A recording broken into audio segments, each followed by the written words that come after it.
I notice a number of videos on the mark of the beast are proclaiming that the mark has arrived and that it is already being used.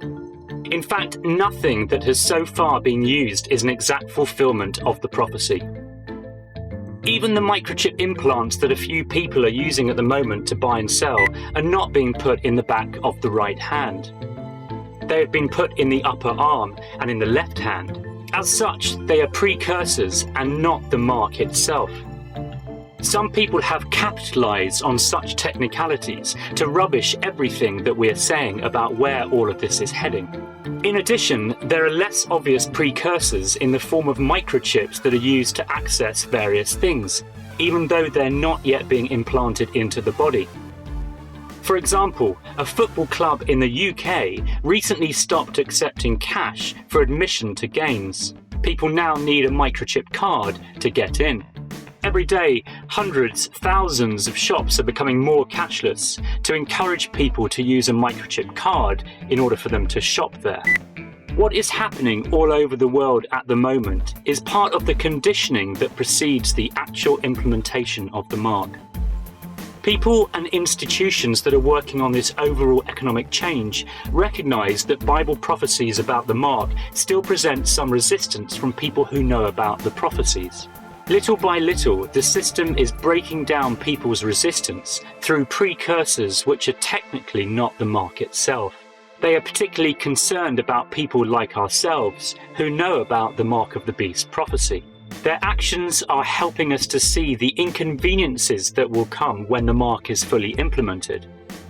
And little by little, they are wearing down the resolve of many people to resist this trend. A secondary effect of all these precursors is that the younger generation is growing up to accept that this is the way life has always been and as it will be in the future. They will find it hard to question what is universally coming to be accepted as the new normal, which is microchipped transactions for everything they do.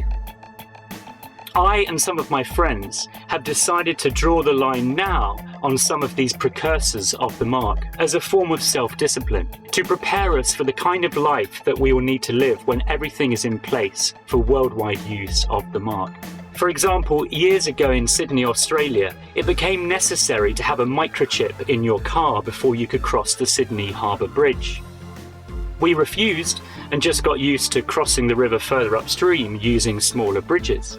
Little by little, more and more motorways around the city started using e-passes, so we stopped using them too.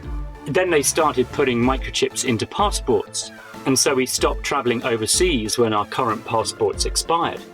This year they've stopped selling paper tickets for bus and train travel in favour of microchipped Opal cards, so now we have to get around without public transport. One day soon, they'll be putting microchips inside driving licenses and other forms of ID. It is becoming harder and harder to buy things, especially over the internet, without some form of microchip credit card. And certain government benefits are only being made available to people who've set up electronic cash accounts. All of this is causing more and more inconvenience. But it is also teaching us to count the cost of what it means to reject the mark. We think that it is easier to adjust a little bit at a time like this now, than to wait until the last minute and discover too late that we do not have what it takes to let go of everything all at once.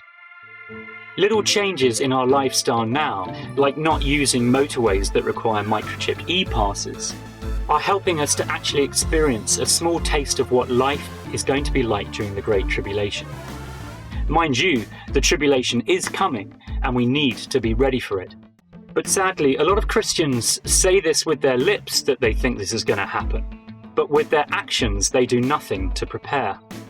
It's all just theory, and little or no practice. I seriously doubt that many of these people will have what it takes to reject the mark when it finally arrives. We highly recommend that others consider what we're doing now. That is, live without some of the conveniences that we've come to take for granted. Together we can share our experiences, including tips on how we've managed to circumvent various precursors, or otherwise live without some of the goods and services that we previously took for granted.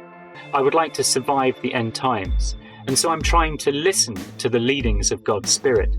so that I can learn what it will take to live through the hard times that are ahead for all of us.